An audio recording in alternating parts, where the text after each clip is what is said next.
Good morning, my friends. It is kind of a chilly day in reading chapters 13 through 16 of Whole. There, you can see the kiddo with the hat. So, the last time we were together, or the last, was Mr. Pendanski's round or circle time, I guess, where they talked about their goals and what they like to do um, so that they could become more productive in society. So here we go. Chapter and Zero's comment to Mr. Pendanski, who is not nice to Zero. What about it, Zero? Asked Mr. Pendanski. What do you like to do? I like to dig holes. Chapter 13. All too soon, Stanley was back out on the lake, sticking his shovel into the dirt. X-ray was right. The third hole was the hardest. So was the fourth hole, and the fifth hole, and the sixth hole, and the... He dug his shovel into the dirt. After a while, he'd lost track of the day of the week and how many holes he'd dug. It all seemed like one big hole, and it would take a year and a half to dig it. He suggested, or he guessed he'd lost at least 5 pounds. He figured that in a year and a half, he'd be either in grave physical condition or dead. He dug his shovel into the dirt. He thought, surely it got cooler in December. Maybe then they froze. He dug his shovel into the dirt. His skin had gotten tougher. It didn't hurt so much to hold the shovel. As he drank from his canteen, he looked up at the sky. A cloud had appeared earlier in the day. It was the first cloud he could remember seeing since coming to Camp Green Lake. He and the other boys had been watching it all day, hoping it would move in front of the sun. Occasionally it got close, but it was just teasing them. His hole was waist deep. He dug his shovel into the dirt. As he dumped it out, he thought he saw something glisten as it fell onto the dirt pile. Whatever it was quickly buried. Stanley stared at the pile a moment, unsure if he'd even seen it. Even if it was something, what good would it do him? He'd promised to give anything he found to X-ray. It didn't seem worth the effort to climb out of his hole to check it out.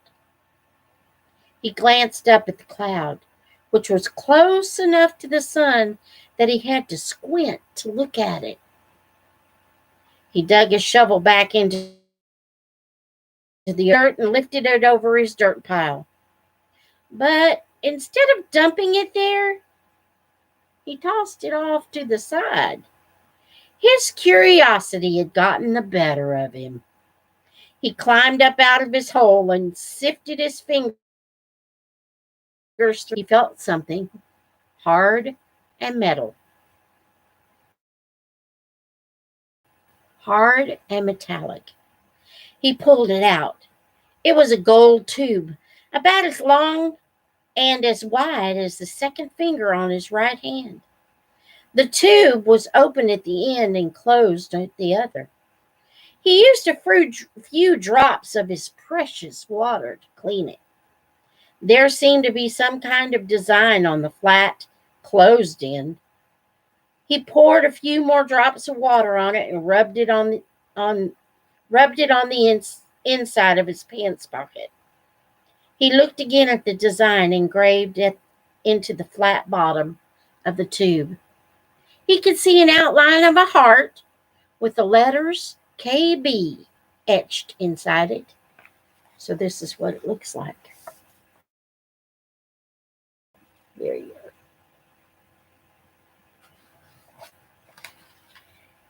He tried to figure out some way that he wouldn't have to give it to X-Ray. He could just keep it, but that would do him no good. He wanted a day off. He looked at the large piles of dirt near. X-Ray was probably almost finished for the day. Getting the rest of the day off would hardly do him much good.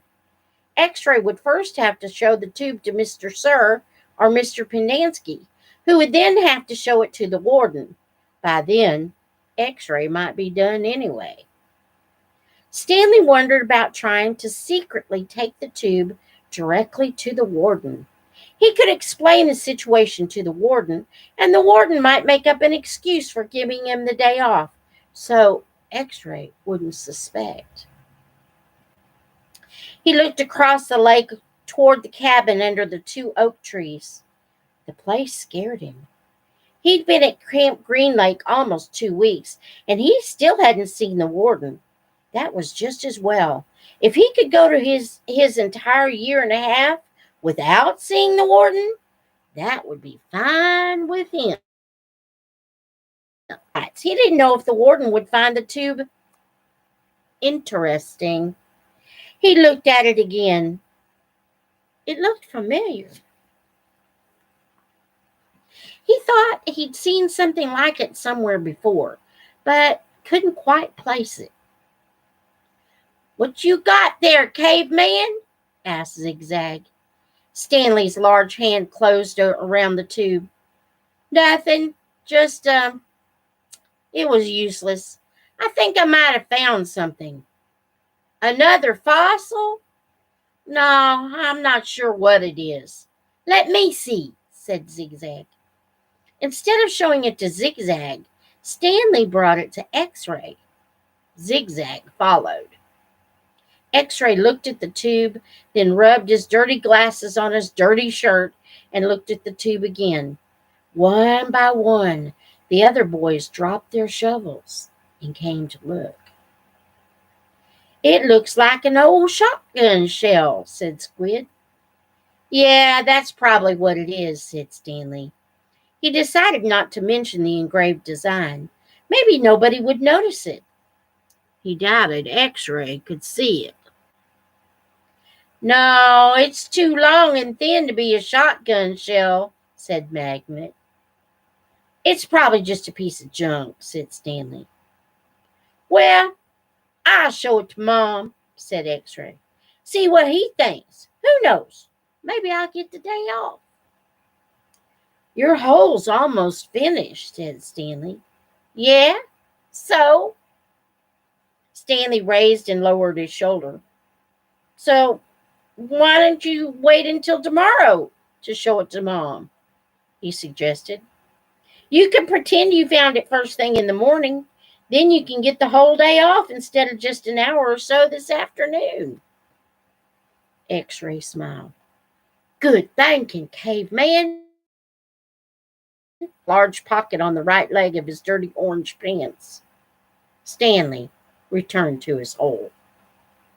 When the water truck came, Stanley started to take his place at the end of X-Ray, told him to get behind Magnet in front of Zero. Stanley moved up one place in line. And that's chapter 13. On to 14. That night, as Stanley lay on his scratchy and smelly cot, he tried to figure out, but there was nothing he could do. For once in his unlucky life, he was in the right place at the right time. And it still didn't help him. "You got it?" he asked X-Ray the next morning at breakfast. X-Ray looked at him with half-opened eyes behind his dirty glasses. "I don't know what you're talking about," he grumbled. "You know," said Stanley. "No, I don't know," X-Ray snapped. So just leave me alone, okay? I don't want to talk to you." Stanley didn't say another word. Mr. Sir marched the boys out to the lake, chewing sunflower seeds along the way and spitting out the shells. He scraped the ground with his boot heel to mark where each boy was supposed to dig. Stanley stamped down on the back of the blade of the shovel, piercing the hard, dry earth. He couldn't figure out why X-Ray snapped at him. If he wasn't going to produce the tube, why did he make Stanley give it to him? Was he just going to keep it? The tube was gold in color, but Stanley didn't think it was real gold. The water truck came a little after sunrise. Stanley finished his last drop of water and stepped out of his hole. At this time of day, Stanley sometimes could see some distant hills or mountains on the other side of the lake. They were only visible for a short while and would soon disappear behind the haze of heat and dirt. The truck stopped and the dust cloud drifted past it. X-Ray took his place at the front of the line. Mr. Pendanski filled his canteen. "Thanks, Mom," X-Ray said. He didn't mention the tube. Mr. Pendanski filled all the canteens, then climbed back into the cab of the pickup. He still had to bring water to Group E. Stanley could see them digging about 200 yards away. "Mr. Pendanski!" X-Ray shouted from his hole. "Wait! Mr. Pendanski, I think I might have found something." The boys all followed Mr. Pendanski as he walked over to X-Ray's hole. Stanley could see the gold tube sticking out of some dirt on the end of X-Ray's shovel. Mr. Pendanski examined it and took a long look at its flat bottom. "I think the warden is going to like this." "Does X-Ray get the day off?" asked Squid. "Just keep digging until someone says otherwise," Mr. Pendanski said. Then he smiled. "But if I were you, Rex, I wouldn't dig too hard." Stanley watched the cloud of dust move across the lake to the cabin beneath the trees. The boys in Group E were just going to have to wait. It didn't take long for the pickup to return. Mr. Pendanski stepped out of the cab. A tall woman with red hair stepped out of the passenger side. She looked even taller than she was, since Stanley was down in his hole. She wore a black cowboy hat and black cowboy boots, which were studded with turquoise stones. The sleeves on her shirt were rolled up and her arms were covered with freckles, as was her face. She walked right up to X-Ray. "This where you found it?" "Yes, ma'am." "Your good work will be rewarded." She turned to Mr. Pendanski. "Drive X-Ray back to camp. Let him take a double shower and give him some clean clothes. But first, I want you to fill everyone's canteen." "I just filled them a little while ago," said Mr. Pendanski. The warden stared hard at him. "Excuse me?" she said. Her voice was soft. "I just filled them when Rex—" "Excuse me?" the warden said again. "Did I ask you when you last filled them?" "No, but it's just—" "Excuse me?" Mr. Pendanski stopped talking. The warden wiggled her finger for him to come to her. "It's hot. And it's only going to get hotter," she said. "Now these fine boys have been working hard.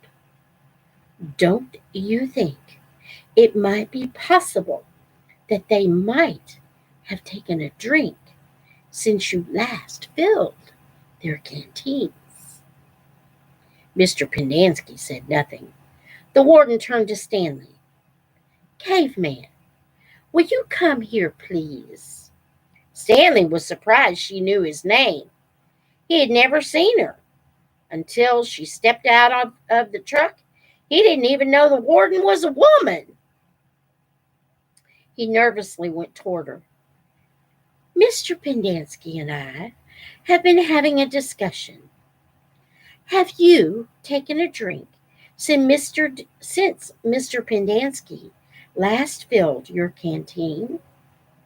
Stanley didn't want to cause any trouble for Mr. Pendanski. I still got plenty left, he said. Excuse me, Doc. Yeah, I drank some. Thank you. May I see your canteen, please? Stanley handed it to her. Her fingernails were painted dark red. She let the water swish inside the plastic container. Do you hear the empty spaces?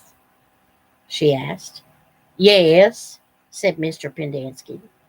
Then fill it. Hello, Vancouver, she said. And the next time I tell you to do something, I expect you to do it without questioning my authority. If it's too much trouble for you to fill a canteen, I'll give you a shovel. You can dig the hole, and Caveman can fill your canteen. She turned back to Stanley. I don't think that would be too much trouble for you, would it? No, said Stanley. So, what'll it be? She asked Mr. Pendanski. Do you want to fill the canteens, or do you want to dig? I'll fill the canteens, said Mr. Pendanski. Thank you. We are reading Holes, and that was chapter 14. We are going to go on to chapter 15, and I want to say hello to Christy and Harmon. Good to see you both. Chapter 15. Mr. Pendanski filled the canteens. The warden got a pitchfork out of the back of the pickup. She poked it through X-Ray's dirt pile to see if anything else might have been buried in there as well. After you drop off X-Ray, I want you to bring back 3 wheelbarrows, she said. X-Ray got in the pickup. As the truck pulled away, he leaned out the window and waved. 0, said the warden. I want you to take over X-Ray's hole. She seemed to know that 0 was the fastest digger.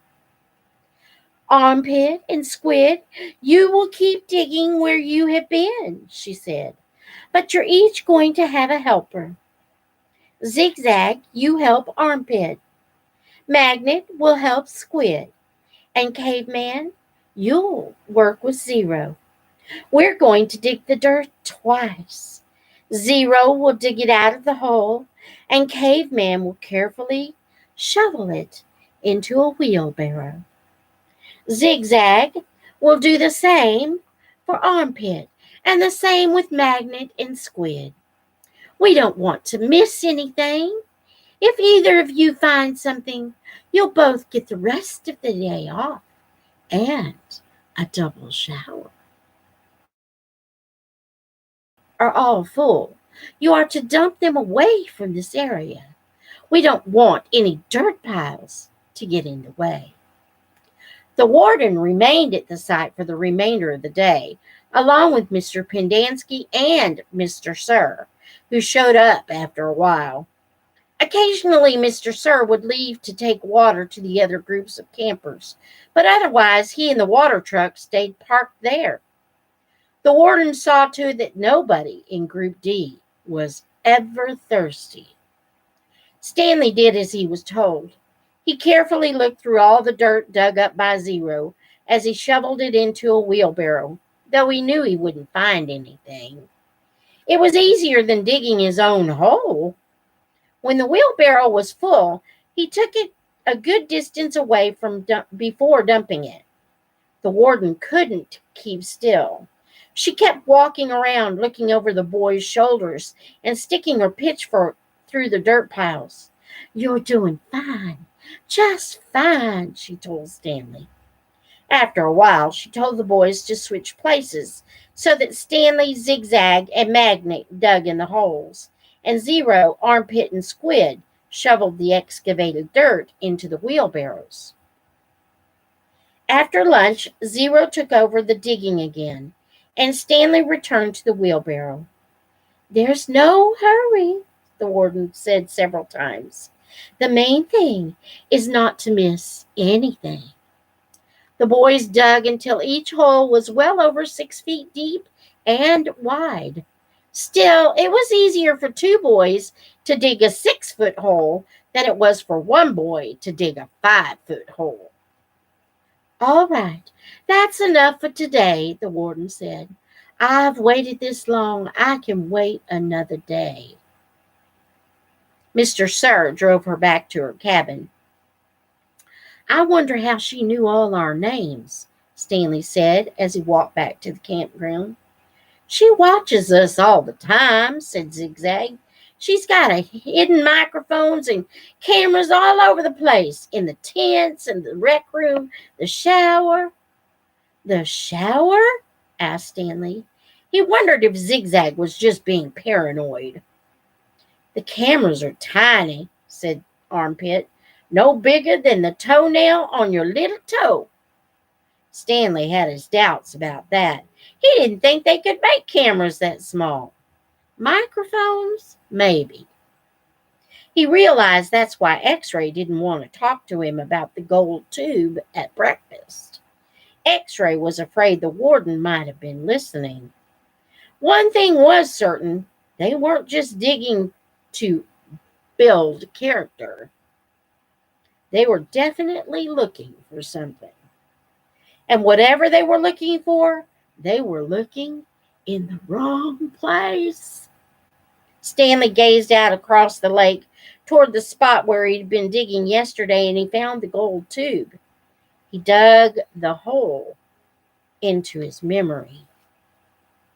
Okay, on to chapter 16, and this will be the last chapter for today.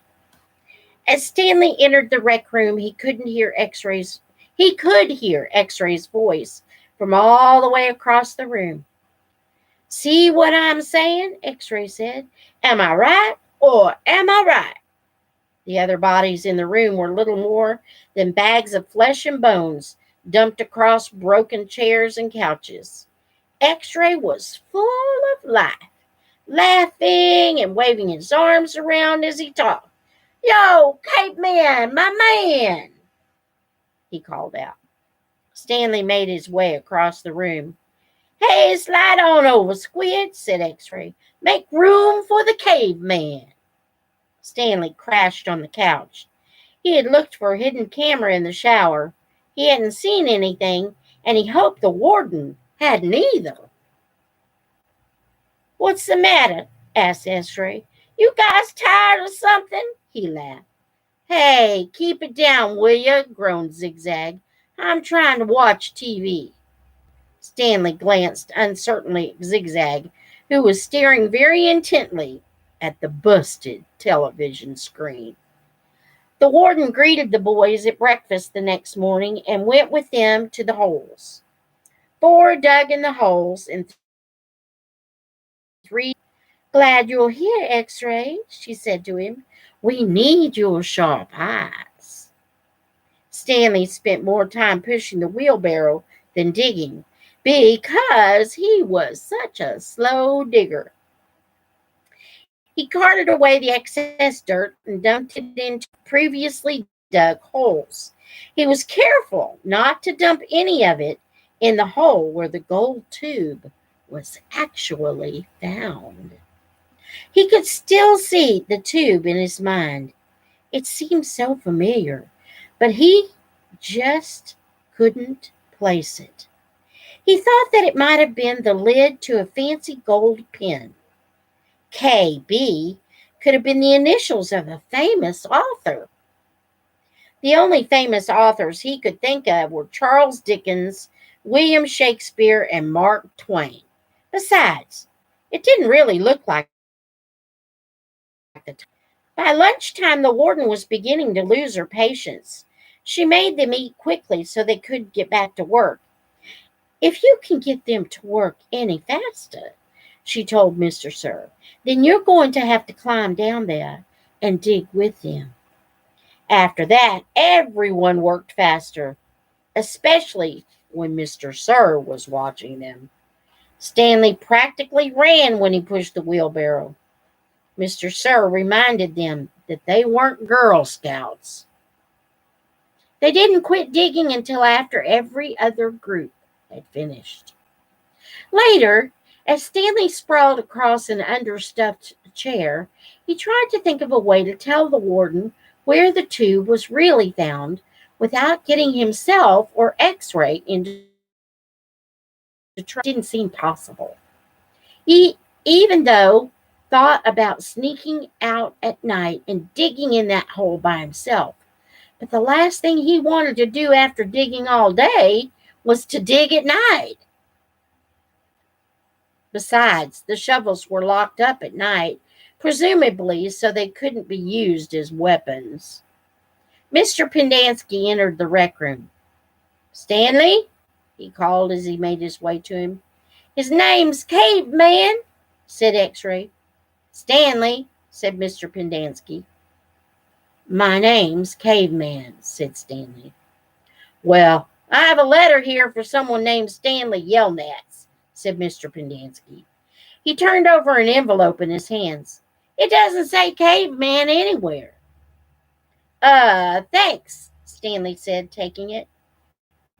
It was from his mother. "Who's it from?" Squid asked. "Your mother?" Stanley put it in the back pocket of his pants. "Aren't you going to read it to us?" asked Armpit. "Give him some space," added X-ray.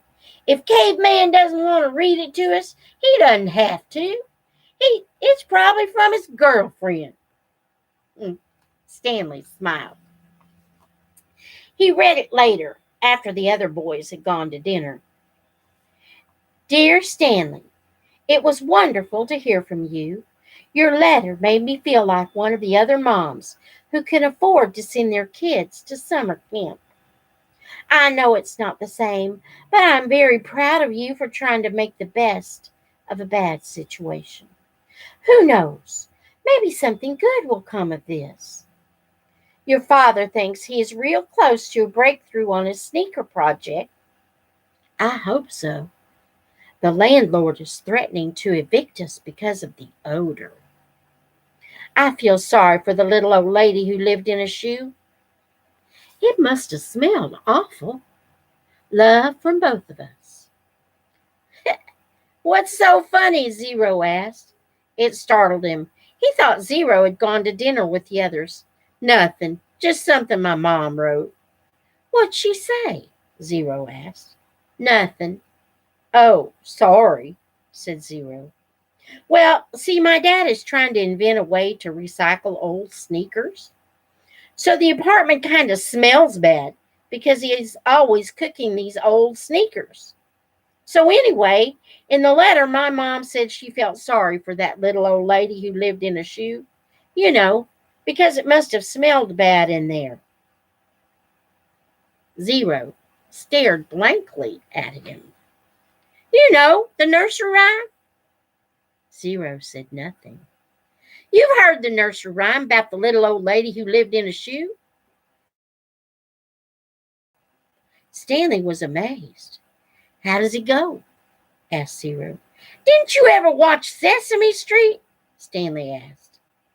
Zero stared blankly. Stanley headed on to dinner. He would have felt pretty silly reciting nursery rhymes at Camp Green Lake. And that's all for today's recording.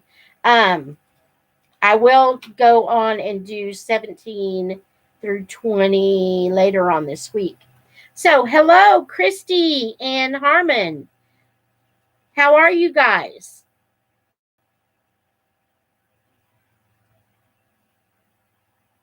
Put me a bookmark here somewhere. Find something. Look here. a clothespin for a bookmark. That will work. And it won't ruin the pages. So you guys must be in class and not able to talk. So I'm going to say goodbye for today. Until next time, may the Lord bless you and keep you. May he make his face to shine upon you and be gracious to you. May the Lord lift up his countenance upon you and grant you his shalom. Until next time, bye.